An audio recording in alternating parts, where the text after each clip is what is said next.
The great hall of the Galactic Council Station stretched out like a cathedral made of crystal and metal. Light from 3 different suns streamed through the massive windows, casting rainbow patterns across the polished floor. Admiral Jake Morrison stood at the observation deck, watching the most important event in 200 years unfold below him. The war that had torn apart half the galaxy was finally coming to an end. Commander Lisa Parker stood beside him, her hands clasped behind, her back in perfect military posture. She had been chosen as humanity's diplomatic representative for this historic moment, though most of the alien species barely acknowledged their presence. Humans were newcomers to this part of space, having only developed faster-than-light travel. 30 years ago, to the ancient civilizations below, they were little more than curious children, watching the adults make important decisions. The Zephyrian Empire delegates took their positions on the left side of the Great Hall. They moved like living glass sculptures, their crystalline bodies catching and reflecting the light in ways that hurt human eyes to look at directly. Each Zephyrian stood nearly 8 feet tall, their transparent limbs containing flowing patterns of colored energy that served as both blood and nervous system.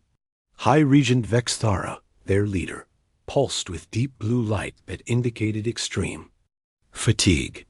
The war had cost his people dearly. On the right side of the hall, the Coraxian Federation representatives arranged themselves in perfect battle formation, even during this peace ceremony. Their chitinous exoskeletons gleamed like black armor, and their 4 arms moved with practiced precision as they prepared their ceremonial weapons for the ritual laying down of arms. Supreme Battle Commander Krixdal towered above his subordinates. At nearly 10 feet tall, his massive frame scarred by countless battles. His species had evolved from predators, and even in peace talks, they looked ready for war. The conflict between these 2 mighty civilizations had begun over territorial disputes in the Andromeda Spiral. What started as border skirmishes had escalated into a full-scale war that consumed entire star systems. Billions had died. Planets had been reduced to radioactive slag. Space itself bore the scars of massive fleet battles that had raged for decades without clear victory for either side. Captain Ryan Bell stood on the bridge of the human science vessel, USS Liberty, watching the proceedings through the ship's main view screen. His vessel was small compared to the massive warships of the 2 alien empires, barely the size of a Zephyrian fighter craft. But it represented something new in this ancient galaxy, a species that had achieved the stars through cooperation rather than conquest. Earth's first contact with galactic civilization had been peaceful, and humanity had been careful to maintain that reputation. The peace negotiations had taken 3 full years to arrange. Both sides were exhausted. The Zephyrian Empire had lost control of 12 star systems, and their crystal cities lay in ruins across a dozen worlds. The Coraxian Federation had seen their warrior fleets reduced to barely a quarter of their original strength. Neither side could continue the war without facing complete destruction. Lieutenant Commander Steve Hayes monitored the sensor readings from his position at the tactical station. The Liberty's mission was purely observational, but Earth Command wanted detailed records of this historic moment. The data they collected would help humanity better understand their new galactic neighbors and avoid making the same mistakes that had led to this devastating war. The ceremony began with the traditional Zephyrian Song of Sorrow, a haunting melody that resonated through their crystalline bodies and filled the hall with mournful harmonics. The sound made the human observers feel deeply sad, even though they couldn't understand the words. It was a lament for all those who had died in the war, a recognition that victory and defeat had no meaning when measured against such terrible loss. The Coraxians responded with their own ritual, the warrior's silence. Every member of their delegation stood perfectly still for exactly 100 heartbeats. Their 4 arms crossed over their chests in the traditional gesture of respect for fallen enemies. In Coraxian culture, the highest honor a warrior could receive was to be mourned by those who had fought against them. High Regent Vexthara stepped forward to address the assembly. His voice resonated through both sound and light, his crystalline form pulsing with each word. He spoke of the great cost of war, of crystal cities that would never shine again, of entire generations lost to the fighting. His people had learned that even their advanced technology could not protect them from the consequences of endless conflict. Supreme Battle Commander Kriksdal's response was shorter but equally profound. Coraxian culture valued actions over words, and his people had expressed their commitment to peace through the symbolic breaking of their ceremonial war blades. Each delegate had shattered a weapon that had been carried by their family for generations, creating a pile of broken metal that would be forged into a monument to peace. Admiral Morrison watched the proceedings with professional interest, but his mind kept wandering to the reports he had been receiving from Earth. Long-range sensor arrays had detected unusual energy signatures at the edge of known space. The readings didn't match any known technology, and the patterns suggested something massive moving through the void between galaxies. Earth Command had dismissed the reports as sensor ghosts or natural phenomena, but Morrison had learned to trust his instincts during his years in space. Commander Parker noticed his distraction and moved closer. "Something wrong, Admiral?" "Just thinking about those sensor readings from the Outer Rim stations," Morrison replied quietly. The timing seemed strange, with all the attention focused on this peace ceremony. The actual signing of the peace accords was surprisingly simple after all the elaborate ceremonies. Both leaders placed their appendages on a quantum-locked treaty document that would be impossible to alter or destroy. The terms were complex, but fair. Territorial boundaries would be redrawn, reparations would be paid by both sides, and a joint commission would oversee the transition to peace. Captain Bell received an encrypted message from Earth Command just as the signing ceremony concluded. The text was brief but troubling.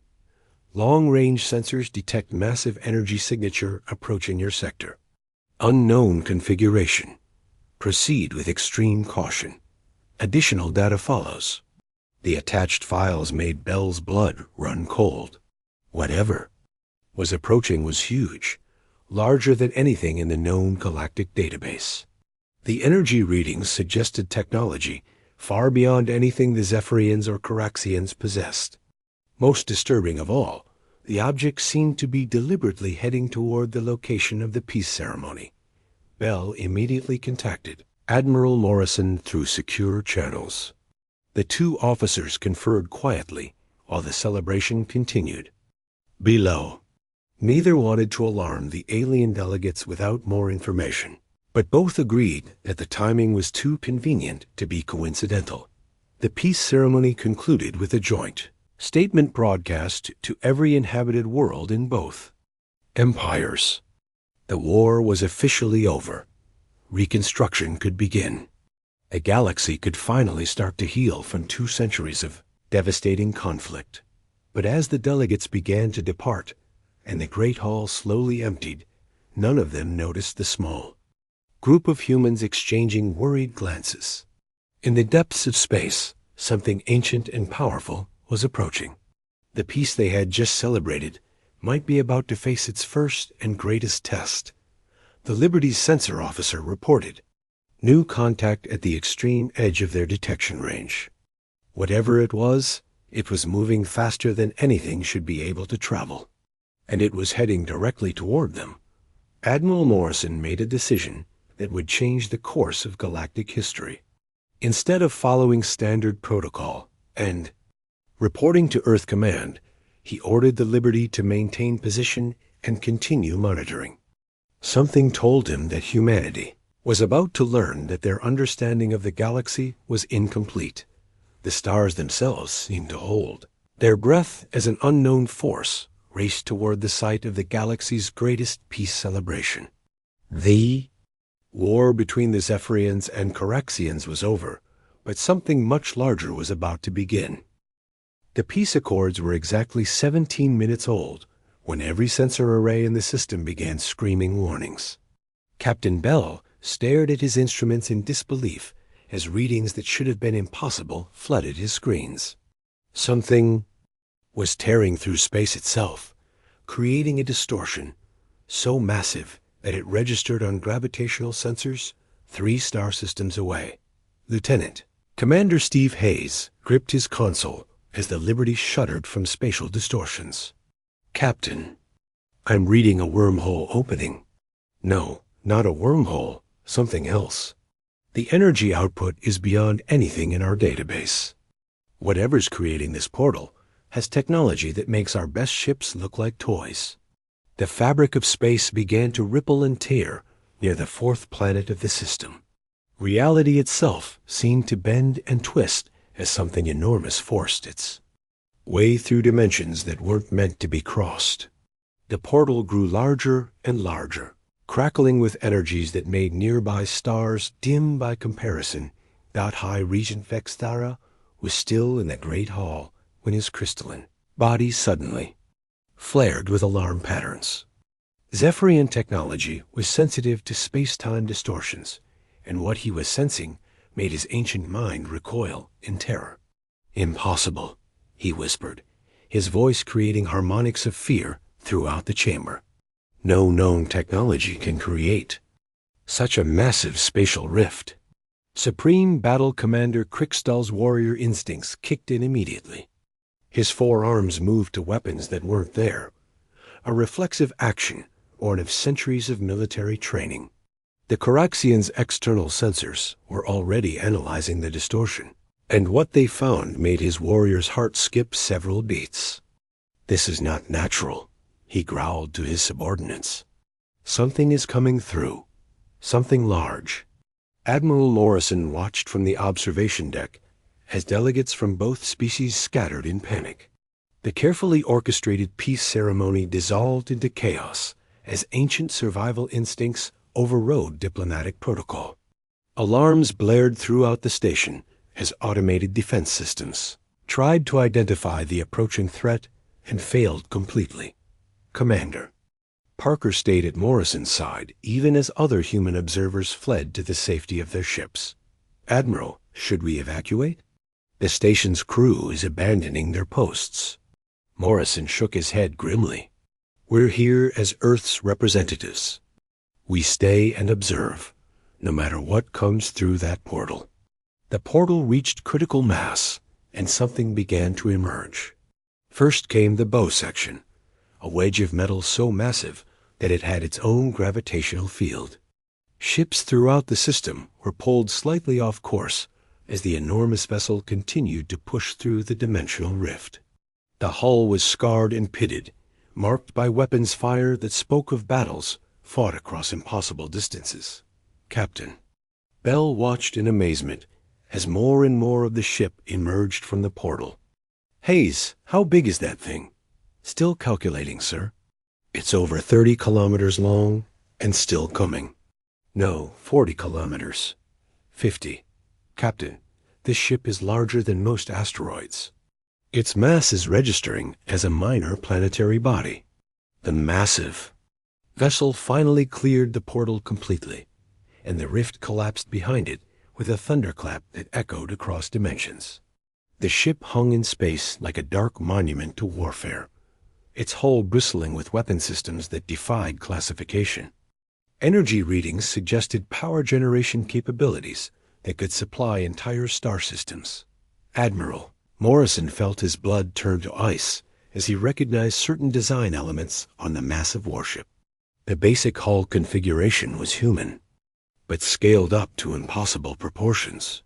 The weapon placements followed human tactical doctrine, but using technology that Earth had never developed.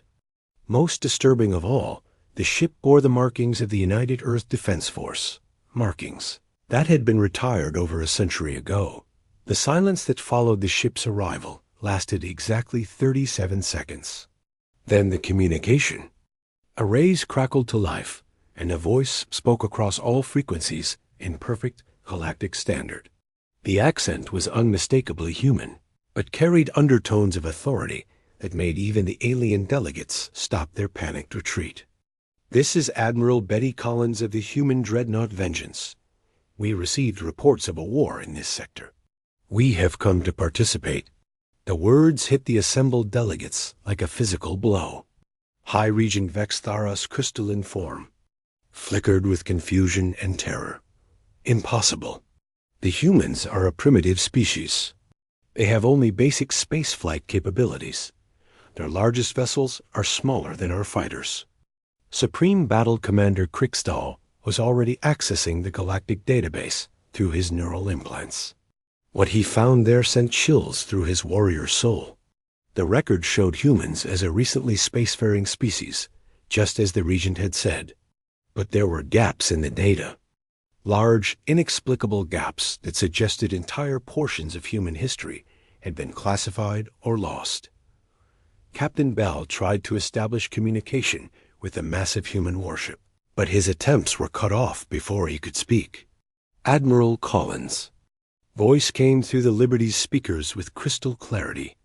"Captain Bell of the science vessel Liberty. You and your crew are to maintain a minimum safe distance of 1,000 kilometers. What happens next is not for civilian observation." The Vengeance began to move, and its motion defied everything the assembled aliens thought they knew about physics. Something that massive should have been slow and cumbersome, but it glided through space with the grace of a fighter craft. Maneuvering thrusters that could power entire fleets, adjusted the ship's position with surgical precision. Admiral Morrison found himself face to face with a mystery that challenged everything he thought he knew about humanity's place in the galaxy. "Commander Parker, access Earth's historical databases. I want everything we have on Admiral Betty Collins and the ship Vengeance." Parker's fingers flew over her portable console as she connected to Earth's data networks through quantum communication. Relays. What she found made her face go pale. "Admiral, there's almost nothing here. Admiral Collins is listed as lost in action during the Outer Colony Wars 73 years ago. The Vengeance was the flagship of the Deep Space Exploration Fleet. That disappeared beyond the galactic rim." "The Outer Colony Wars?" Morrison frowned. "I've never heard of any such conflict." "According to these records, it was classified at the highest levels. Something about contact with hostile alien forces in the void between galaxies. The entire expeditionary fleet of 200 ships vanished without a trace. Earth Command declared them lost with all hands. The Vengeance took position between the two alien fleets, its massive bulk dwarfing even the largest Zephyrian crystal ships. Weapon ports along the hull began to glow with an ominous light that made nearby. Stars seemed dim by comparison. Energy readings spiked to levels that threatened to overload every sensor array in the system. High Regent Vexthara made a desperate attempt to contact the human warship. "Unknown human vessel. This is High Regent Vexthara of the Zephyrian Empire.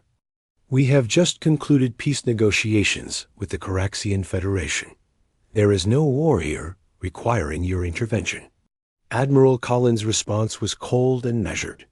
"Regent, our long-range sensors detected massive energy expenditures consistent with large-scale warfare. We have traveled far to reach this location. We do not intend to leave empty-handed." Supreme Battle Commander Krickstall stepped forward, his warrior's pride overcoming his fear. "Human Admiral, I am Supreme Battle Commander Krickstall of the Coraxian Federation. We have ended our conflict with the Zephyrians through honorable negotiation. We do not require outside intervention." "Commander Krickstall," Collins replied, "your war has been detected by forces that dwell in the dark between galaxies. Your energy expenditures have drawn attention that neither of your species is prepared to handle. We are here to ensure that attention is redirected elsewhere." The implications of her words sent shockwaves through both alien delegations. The idea that their war had attracted notice from beyond the galaxy was terrifying enough, But the suggestion that humans had been fighting something in that vast darkness was almost incomprehensible. Captain Bell watched his instruments as the Vengeance's weapon systems continued to charge. Hayes, what kind of firepower are we looking at? Sir, I can't even classify most of these weapons. The energy patterns don't match anything in our database. But based on the power readings, this ship could sterilize entire worlds with a single salvo. Admiral Morrison made a decision that would define humanity's future relationship with the galaxy. Instead of evacuating or retreating to a safe distance, he ordered the Liberty to maintain position and continue monitoring. Whatever was about to happen, Earth needed to know the truth about humanity's hidden history.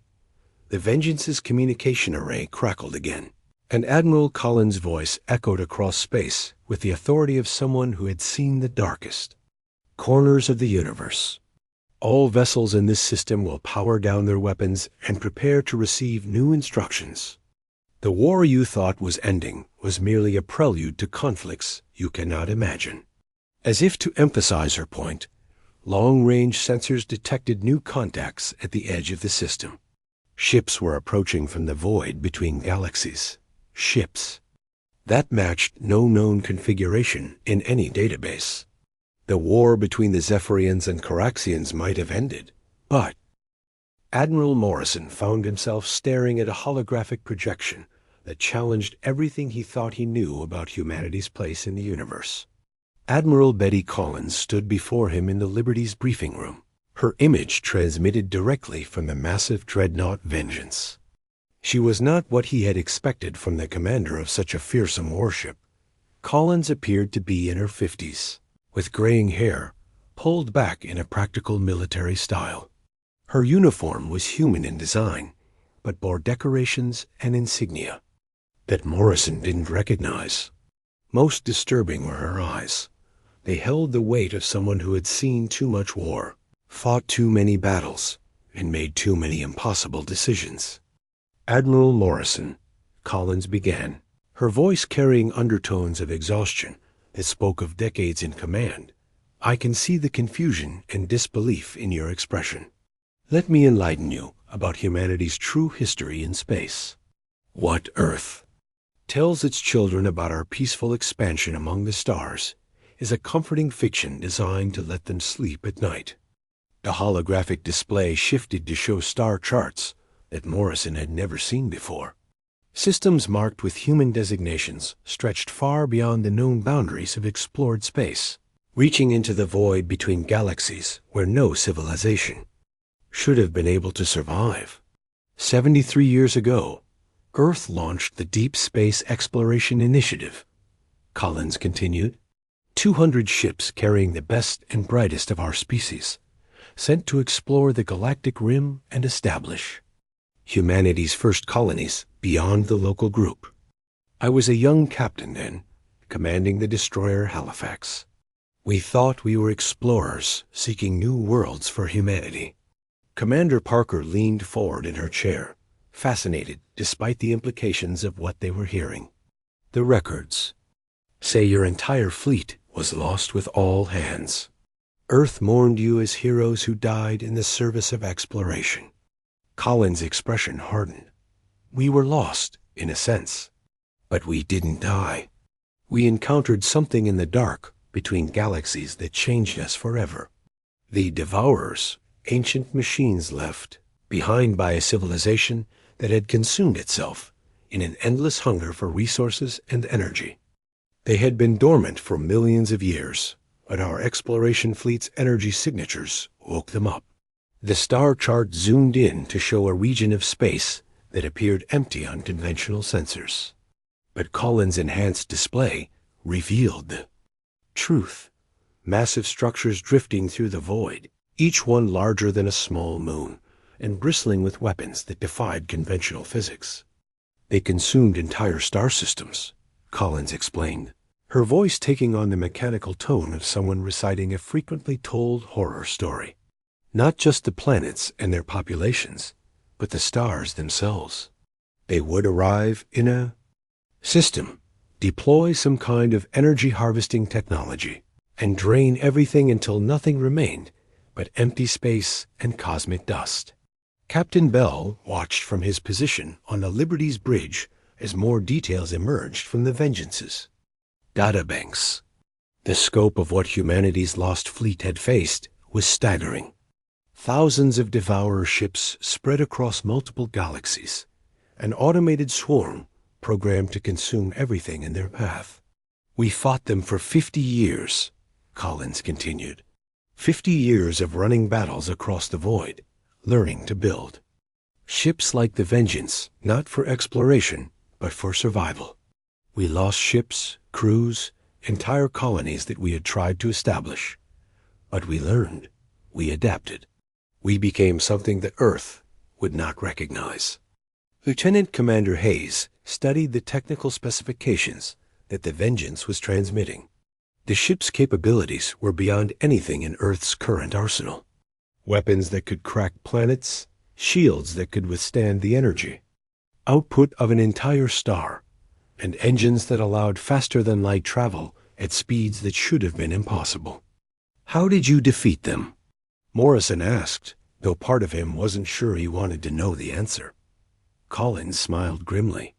We didn't defeat them. We learned to think like them. The Devourers were machines, following programming that had been set millions of years ago. They couldn't adapt or change their tactics, but we could. We studied their technology, reverse-engineered their weapons, and eventually built machines of our own that could match them. The holographic display showed the final battle, a massive engagement in the void between the Milky Way and Andromeda galaxies. Hundreds of human ships, each one dwarfing anything Earth had ever built, facing off against thousands of Devourer constructs. The battle had lasted for 3 months and left entire regions of space scarred by weapons fire. We won, but at a cost that Earth's peaceful civilization could never understand, Collins said. We became a military force dedicated to preventing the Devourers from ever threatening inhabited worlds again. We've spent the last 20 years hunting down their remaining ships and dismantling their automated systems. On the alien ships throughout the system, emergency meetings were being held as the implications of humanity's revelation became clear. The Zephyrian's crystalline computers processed terabytes of hidden data, uncovering references to energy signatures and spatial distortions that matched human descriptions of the Devourer War. High, Regent Vexthara stood in his ship's central chamber, his crystalline form flickering with patterns of deep concern. Our long-range sensors have detected traces of the technology this human describes. The energy signatures match distortions we observed at the edge of our territory decades ago. We dismissed them as natural phenomena. Supreme Battle Commander Crick Stahl reviewed tactical data with his senior officers, his warrior's mind immediately grasping the strategic implications. If the humans fought and defeated such a force, then their military capabilities exceed our highest estimates by several orders of magnitude. The ship they have brought here represents technology that could easily conquer both our empires. Back on the Liberty, Admiral Morrison struggled to process the enormity of what he was learning. Admiral Collins, why reveal this now? Why not contact Earth and share this technology with our home fleet? Collins' expression became even more serious. Because Earth isn't ready for this knowledge, Admiral. Your home world still thinks in terms of exploration and peaceful contact. The weapons we've built, the tactics we've learned, the choices we've had to make, they would horrify the civilization we left behind. Commander Parker studied the technical readouts streaming from the Vengeance. But you're still human. You still serve Earth, don't you? We serve humanity, Collins corrected. All of humanity, including the civilizations Earth has yet to meet and the threats they will face. The Devourers were just one danger lurking in the dark. There are others. Ancient artificial intelligences that have been waiting for organic life to develop space travel. Energy beings that feed on the psychic emanations of populated worlds. Things that Earth scientists haven't even dreamed of yet. The communication array on the Vengeance crackled as Collins addressed both alien fleets simultaneously. Zephyrian and Coraxian leaders, your war has attracted attention from forces beyond this galaxy. The massive energy expenditures of your conflict have been detected by automated systems that view inhabited worlds as resources to be harvested. High Regent. Vexthara's voice trembled as he responded. What kind of attention? What have we awakened? Devourer scout ships have been detected at the edge of your local galactic group, Collins replied matter-of-factly. They're investigating the energy signatures from your war zones. If left unchecked, they will summon a harvest fleet that will strip this entire region of space bare. The words hit both alien delegations like a physical blow. The war they had fought for 2 centuries, the conflict that had consumed so many lives and resources, had potentially doomed every inhabited world. In their sector of the galaxy, Supreme Battle Commander Crixtel was the first to recover from the shock. What do you propose, Human Admiral? How do we defend against such a threat? Collins' response was immediate and uncompromising. You don't. Your current technology and military doctrine are insufficient to face what's coming. But we can help. The human fleet has been hunting Devourer remnants for decades. We know their weaknesses and how to exploit them. Admiral Morrison realized that humanity's role in galactic affairs was about to change dramatically. What are your terms, Admiral Collins? Peace. Real peace, not the temporary ceasefire your alien friends were negotiating. Both the Zephyrian Empire and Coraxian Federation will undergo immediate demilitarization under human oversight. War criminals from both sides will face justice. Most importantly, both civilizations will contribute resources and personnel to the defense of this galactic sector. The terms were not negotiable, and everyone in the system knew it. The Vengeance represented power beyond anything the local civilizations could match. But more than that, it represented knowledge and experience that could mean the difference between survival and extinction. Captain Bell watched as both alien fleets began powering down their weapon systems. The demonstration of human capability had been subtle but effective. Neither the Zephyrians nor the Coraxians wanted to test their military might against a force that had defeated galaxy-consuming machines. There's something else you need to understand, Collins added, her voice taking on a tone of grave warning. Admiral Collins stood on the bridge of the Vengeance, surrounded by technology that seemed to bend the laws of physics to its will. The command center was vast, with holographic displays showing tactical information from across multiple star systems. Her crew moved with the practiced efficiency of veterans who had fought battles that most civilizations couldn't even imagine. Admiral, reported Commander Nancy Foster from the communication station, both alien fleets are requesting clarification of our terms. The Zephyrians want guarantees about their territorial integrity, and the Coraxians are asking about the timeline for disarmament. Collins studied the tactical display showing the positions of all ships in the system.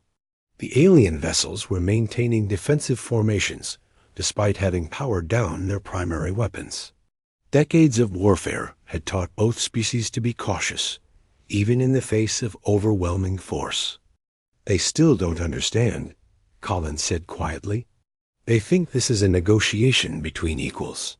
They need to see what we're capable of before they'll truly comprehend their situation. Captain Bell watched from the Liberty's bridge as the Vengeance began to maneuver toward the outer edge of the system. The massive human dreadnought moved with impossible grace, its engines producing energy signatures that registered as miniature stars on every sensor array. Captain, Lieutenant Commander Hayes reported, the Vengeance is targeting the 4th planet's dead moon. It's a barren rock that was strip mined during the war. No strategic value. Bell nodded, understanding immediately what Admiral Collins intended to demonstrate. All hands prepare for weapons test observation. Record everything. Admiral Morrison watched from the Council Station's observation deck as the human warship took position. He had studied military tactics his entire career, but nothing in his training had prepared him for what he was about to witness. Zephyrian and Caraxian vessels, Collins announced across all frequencies. You are about to observe a demonstration of human military capability. This will help you understand why your compliance with our terms is not optional. High Regent. Vexthara's crystalline form flickered with patterns of deep concern as he watched the massive human ship align itself with the dead moon. Zephyrian technology was sophisticated enough to detect the energy buildup occurring within the Vengeance's weapon systems, and what his sensors were reporting defied all known physics. Impossible, Nexthara whispered to his senior advisors. The energy readings suggest they're preparing to fire a weapon with the output of a small star. No ship should be able to generate or control such power. Supreme Battle Commander Krickstall studied his own tactical displays with growing amazement and horror.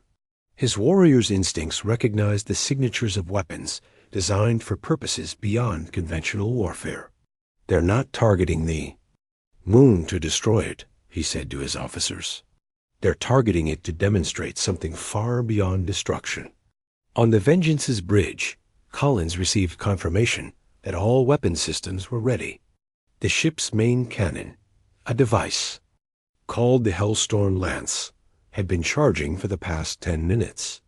The weapon represented technology reverse-engineered from Devourer constructs, improved upon by human engineering, and scaled up to levels that could affect planetary bodies. Firing solution confirmed, reported the weapons officer. Target acquired. All non-essential personnel had been moved to shielded sections. Collins took a deep breath, knowing that what happened next would fundamentally change how every species in the galaxy viewed humanity. Fire. The Hellstorm Lance discharged with a sound that resonated through dimensions. It wasn't simply a beam of energy. It was a focused stream of controlled annihilation that rewrote the fundamental structure of matter itself. The weapon reached across space at faster-than-light speeds, arriving at the dead moon in less than a second. What followed became legend throughout the galaxy for centuries to come. The moon didn't simply explode or vaporize. The very atoms that composed it were torn apart and reorganized according to patterns, programmed into the weapon's targeting system. The rocky satellite transformed into a perfect spiral galaxy in miniature. Its matter rearranged into glowing streams that danced through space in mathematically precise formations. Captain Bell watched in stunned silence as the demonstration continued. The artificial galaxy spun in space for exactly 30 seconds, its glowing arms reaching out across thousands of kilometers. Then, with another pulse from the Vengeance's weapon, the entire structure dissolved into cosmic dust that formed beautiful, intricate patterns before dispersing into the void. Dear God, Commander Parker whispered from beside Admiral Morrison, they didn't just destroy it. They played with the fundamental forces of creation itself. The silence that followed the demonstration lasted for several minutes. Every ship in the system had recorded what they had witnessed, but none of their databases contained any reference to technology capable of such precise manipulation of matter and energy. High Regent Vexthara was the first to break the communications silence. His voice carried harmonics of awe and terror that resonated through every crystal on his ship. Human Admiral, what have you shown us? Collins' response was matter-of-fact, as if reorganizing matter at the atomic level was a routine military exercise. That was a minimal power demonstration of one of our standard ship-to-ship weapons.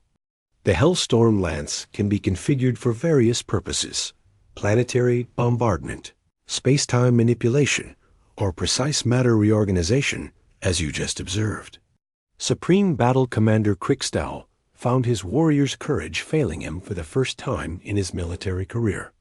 The implications of what he had witnessed were staggering. Admiral Collins, such power could reshape entire star systems. You could rewrite the galactic map itself. Commander Crickstall, we have rewritten the galactic map multiple times. During our war with the Devourers, we learned to think beyond conventional military doctrine. When your enemy can consume entire suns, you must develop weapons that can create new ones. Lieutenant Commander Hayes studied the sensor readings from the demonstration, his scientific mind struggling to process what the instruments had recorded. Captain, according to our readings, they didn't just manipulate matter. They temporarily altered local space-time to create pocket dimensions where the reorganization took place. The energy requirements should have been impossible. Admiral Morrison realized that Earth's understanding of physics was about to undergo a revolutionary change. The technology demonstrated by the Vengeance represented advances that could accelerate human civilization by centuries.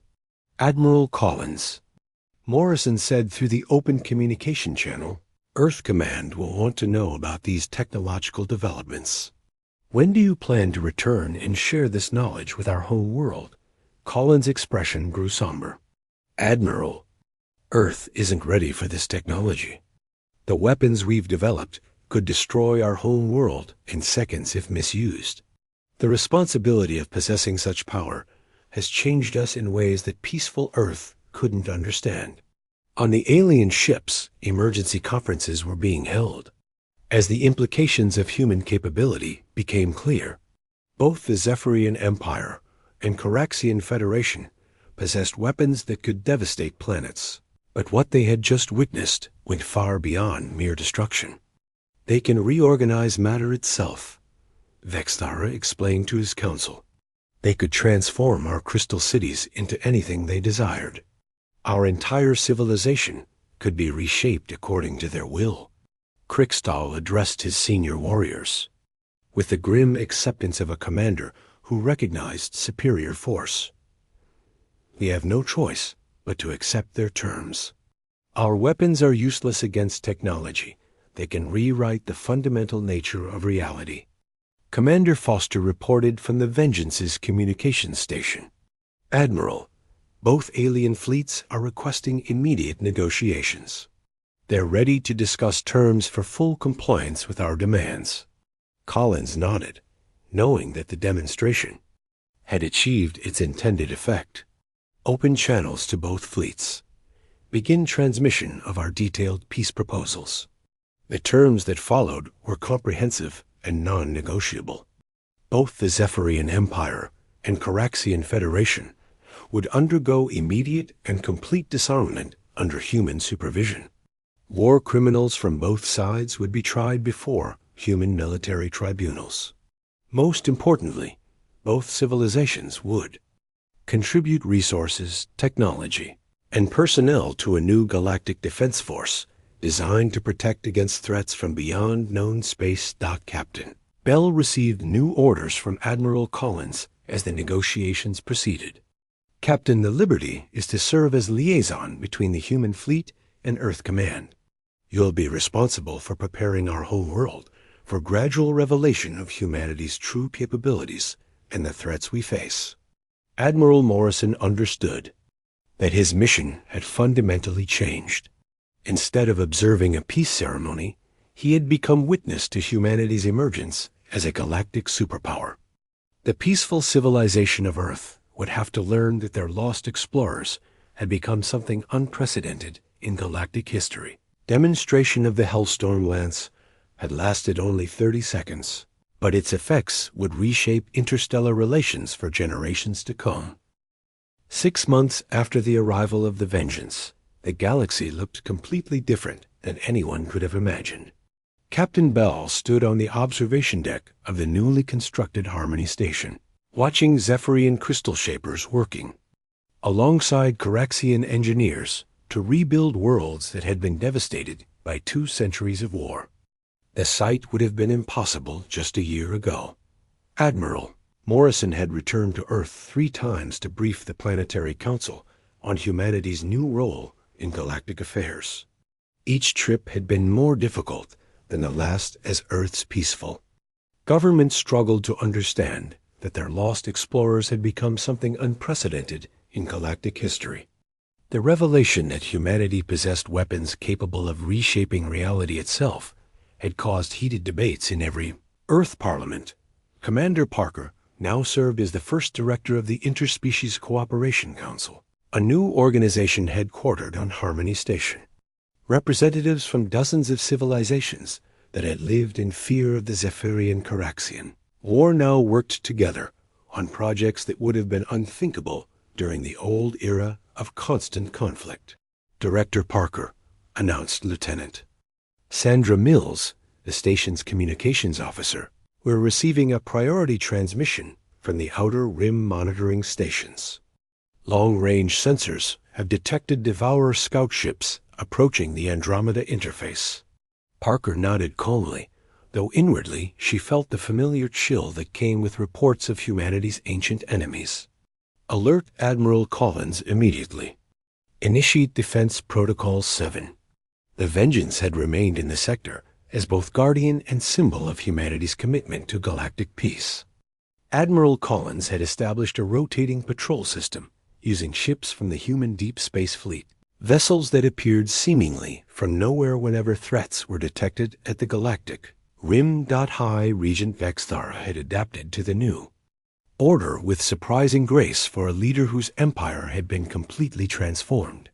His crystalline palace on the Zephyrian homeworld now hosted joint research projects with former enemies. Caraxian battle engineers worked alongside Zephyrian crystal shapers to develop new technologies that combined the best aspects of both civilizations. The humans were correct about the Devourer threat, Vexthara explained to a gathering of Zephyrian scientists. Our long-range crystal arrays have detected energy signatures matching their descriptions. Without human intervention, our war would have attracted forces that would have consumed our entire galactic sector. Supreme Battle Commander Krikstal had undergone perhaps the most traumatic transformation of all. The proud warrior had become humanity's most vocal advocate among the Caraxian Federation. His forearms now carried tools of construction rather than weapons of war, and his strategic mind had been turned toward building rather than destroying. Honor is not found only in battle. Krikstal addressed his former warriors during a ceremony, marking the completion of the first joint Zephyrian Caraxian colony world. True honor lies in protecting those who cannot protect themselves. The humans have shown us a new path to glory. Captain Bell received regular updates from Earth as humanity's home world slowly came to terms with their new role in galactic affairs. The peaceful civilization that had sent out explorers decades ago was struggling to understand that those explorers had returned as guardians wielding almost godlike power. Earth Command is requesting another technology transfer, Bell reported to Admiral Collins during one of their regular briefings. They want specifications for the gravitational manipulation systems used in our faster-than-light drives. Collins shook her head firmly. Not yet. Earth's current political structure isn't stable enough to handle the level of technological advancement. We've seen what happens when peaceful civilizations gain access to weapons of mass destruction without the wisdom to use them responsibly. The human deep space fleet had revealed more of itself over the months following the peace ceremony. Ships peered from the void between galaxies, each one representing decades of technological advancement achieved through necessity and survival. The fleet numbered in the thousands, patrolling vast regions of space and maintaining watch against threats that most civilizations couldn't even comprehend. Lieutenant Commander Hayes had been transferred to the Advanced Technology Research Division. On Harmony Station, where human, Zephyrian, and Caraxian scientists worked together to understand the implications of humanity's discoveries. The collaboration had already produced breakthroughs in energy generation, space-time manipulation, and defensive systems. The most remarkable thing about human technology, Dr. Carl Watson, Earth's leading physicist, explained to the joint research team, is that it's based on principles we're only beginning to understand. They've achieved practical applications of theoretical physics that our best scientists said were impossible. The transformation of the galactic political landscape had been swift and comprehensive. The old system of competing empires and territorial disputes had been replaced by humanity's vision of cooperative defense against external threats. Trade routes that had been closed for centuries reopened as former enemies discovered the benefits of working together. Admiral Morrison found himself serving as Earth's ambassador to the new galactic community, a role that required him to balance his home world's peaceful ideals with the harsh realities of interstellar security. The position had aged him considerably as he dealt with threats and responsibilities that Earth's population couldn't fully comprehend. The hardest part, Morrison confided to Captain Bell during a private meeting, is explaining to Earth's leaders that our peaceful expansion into space was only possible because Admiral Collins and her fleet were fighting wars that would have destroyed our civilization before it could develop. The vengeance itself had become a symbol of humanity's dual nature. Explorers who had become warriors out of necessity, protectors who wielded terrible power with careful restraint. Tourist ships from dozens of worlds requested permission to view the massive dreadnought, though few were granted access to its more sensitive areas. Commander Foster continued to serve as the ship's communications officer, coordinating defense efforts across multiple galactic sectors. Her daily reports painted a picture of humanity as the silent guardians of civilizations that had no idea how close they had come to extinction. Devourer Scout activity has increased by 30% over the past month, Foster reported during the weekly strategy briefing. Our deep space patrols have intercepted 17 reconnaissance drones before they could report back to the main swarm. Admiral Collins studied the tactical displays with the weary expression of someone who had fought this war for decades. They're getting bolder. The energy signatures from the old Zephyrian-Caraxian conflict sites are still attracting attention. We may need to consider more aggressive countermeasures. The integration of alien refugees from worlds devastated by the war had proceeded smoothly under human oversight. Entire populations had been relocated to new worlds where Zephyrian crystal shaping and Caraxian engineering had created cities that combined the best aspects of both civilizations. Young aliens, who had grown up knowing only war, were learning to live in peace, studying in schools where former enemies taught side by side.